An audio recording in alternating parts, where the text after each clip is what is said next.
തദ്ദേശ തെരഞ്ഞെടുപ്പിൽ BJP. Thiruvananthapuram corporation പിടിച്ചെടുത്തിരിക്കുന്ന സാഹചര്യത്തിൽ ഇനി വരാൻ പോകുന്ന നിയമസഭാ തിരഞ്ഞെടുപ്പിൽ ബി.ജെ.പി. സീറ്റുകൾ നേടുമോ? നമുക്ക് ജനങ്ങളോട് ചോദിച്ചറിയാം. തദ്ദേശ തെരഞ്ഞെടുപ്പും നിയമസഭാ തെരഞ്ഞെടുപ്പും നമുക്ക് ഒരുമിച്ച് കാണാൻ കഴിയത്തില്ല. രണ്ടിനും രണ്ട് പ്രത്യേക ഘടകങ്ങളാണ് ജനങ്ങൾ വിലയിരുത്തുന്നത്. പ്രാദേശികമായ ഒരുപാട് ഘടകങ്ങളെല്ലാം ബാധിക്കും. അടുത്ത ബന്ധുക്കളായിരിക്കും, വളരെ ചെറിയ ഏരിയയിലാണ് മത്സരിക്കുന്നത്. കുറച്ചുകൂടെ വലിയ നിയമസഭാ മണ്ഡലമാകുമ്പോഴത്തേക്കും അവിടെ രാഷ്ട്രീയമായിരിക്കും കൂടുതൽ പ്രതിഫലിക്കുന്നത്. സാധ്യത ഉണ്ടായിരിക്കും, അറിയില്ല. കറക്റ്റ് ഇത് വെച്ച് അത് പറയാൻ പറ്റത്തില്ലല്ലോ. ഈ ഇലക്ഷൻ്റെ റിസൾട്ട് വെച്ചിട്ട് അത് പറയാൻ പറ്റത്തില്ലല്ലോ. ഇത് കുറച്ചുകൂടെ വ്യക്തികളെ ഡിപ്പെൻഡ് ചെയ്ത് വോട്ട് ചെയ്യുന്നതല്ലേ. നിയമസഭാ ഇലക്ഷൻ ആകുമ്പോൾ കുറച്ചുകൂടെ പാർട്ടി ഐഡിയോളജി നോക്കുമല്ലോ. അതുകൊണ്ട് അങ്ങനെ പറയാൻ പറ്റില്ല. ഇതുവരെയുള്ള കേരളത്തിലെ ട്രെൻഡ് വെച്ച് പൊതുവേ അങ്ങനെയാണ് വരാറ്. ഈ വട്ടം വ്യത്യാസം ഉണ്ടോ എന്ന് നോക്കണം. എനിക്ക് ഐഡിയ ഇല്ല. ഇപ്പം മൊത്തത്തിൽ അവരുടെ തരംഗമാണല്ലോ. സോ അവരെന്തും ചെയ്യും. സാധ്യതയുണ്ടെന്നാണ് അപ്പോൾ പറയുന്നത്. സാധ്യത എന്നല്ല, അവർക്ക് ചെയ്യുന്നതെന്ന് വെച്ചാൽ എന്ത് വേണമെങ്കിലും ചെയ്യും. ജനങ്ങളും അതിൻ്റെ പുറകെ പോകുന്നുണ്ട്. ഇപ്പം തന്നെ പെട്രോളിൻ്റെയും എല്ലാത്തിൻ്റെയും പ്രൈസ് കൂടുന്നത് അതൊന്നും ആർക്കും ഒരു ബോധേഡല്ല. മുമ്പൊക്കെ ആണെങ്കിൽ ഇച്ചിരി പ്രൈസ് കൂടിയാൽ പോലും ആ ഗവൺമെൻറ്റിനെ മാറിയിട്ട് നെക്സ്റ്റ് ഗവൺമെൻറ് ചിന്തിക്കും.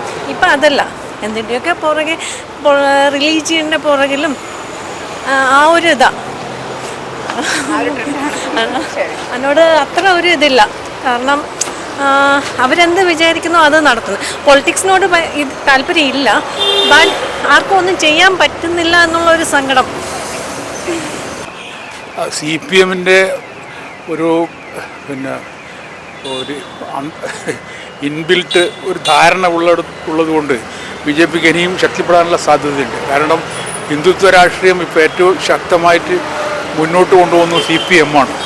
അപ്പോൾ അത് അവരുടെ തണലിൽ BJP-ക്ക് സാധ്യതയുണ്ടെന്നാണ് ഞാൻ മനസ്സിലാക്കുന്നത്. സാധിക്കും എന്നാണ് എൻ്റെ ഒരു കണക്കൂട്ടൽ. എന്തായിരിക്കും? അല്ല, നമ്മൾക്ക് രാജ്യസ്നേഹം കൂടുതൽ ഉണ്ടാകണമെന്നാണ് എൻ്റെ ഒരു അഭിപ്രായം. ജാതിയും മതവും രാഷ്ട്രീയമല്ല, രാജ്യസ്നേഹം. രാജ്യം ഇല്ലെങ്കിൽ നമ്മളില്ലാന്ന് ഒരു കാഴ്ചപ്പാട്. അങ്ങനെയല്ല, അവർ കുറച്ചുകൂടെ BJP-ക്കാർ പറയുന്നു നമുക്ക് രാജ്യം വേണം എന്ന് പറയുന്നില്ല. ചില ആൾക്കാർ രാജ്യത്തിനെതിരെ നിൽക്കുന്നു, അതുകൊണ്ട് പറഞ്ഞു. ഒന്നും പറയാൻ പറ്റത്തില്ല. ചിലപ്പോൾ കാണും, ചിലപ്പോൾ കാണത്തില്ല. ഈ വിജയം എപ്പോഴും ഇതാകാൻ പറ്റില്ലല്ലോ. ഒരു തോൽവി ഒരു വിജയമൊക്കെ എല്ലാത്തിനും ഉണ്ട്. ചിലപ്പോൾ തോൽവി ആയിരിക്കും അടുത്ത ഇതിൽ.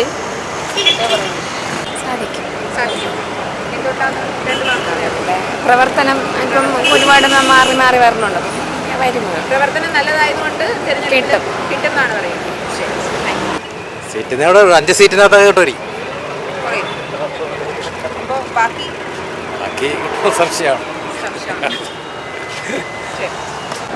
തിരുവനന്തപുരത്ത് ഉറപ്പായിട്ട് സാധ്യതയുണ്ട്. ബാക്കിയുള്ളത് സംശയമാണ്. എത്ര സീറ്റുകൾ നേടാൻ സാധിക്കും? അതറിയാം. സാധിക്കും. എത്ര സീറ്റുകൾ നേടാൻ സാധിക്കും? അങ്ങനെ പറയാൻ പറ്റില്ല.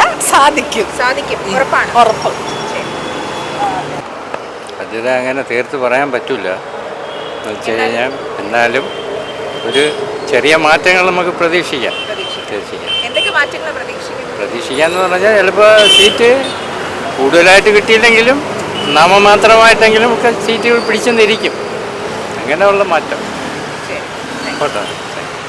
ഉറപ്പായിട്ട് സാധിക്കും എന്നാണ് പറയുന്നത്. കാര്യം എന്ന് പറഞ്ഞാൽ ഇപ്പോൾ തന്നെ നോക്കുകയാണെങ്കിൽ തന്നെ കോർപ്പറേഷൻ, വട്ടിയൂർക്കാവ്, നേമം, തിരുവനന്തപുരം, പിന്നെ കഴക്കൂട്ടം, ഈ 4 നിയോജക മണ്ഡലത്തിലും അത്യാവശ്യപ്പെട്ട എല്ലാ കോർപ്പറേഷൻ വാർഡ് ഇലക്ഷനും BJP ലീഡ് ചെയ്ത് നിൽക്കുന്നു. അതിൻ്റെ ഒരു പശ്ചാത്തലത്തിൽ മിക്കവാറും BJP-ക്ക് സീറ്റുകൾ നേടാൻ വേണ്ടി സാധിക്കും.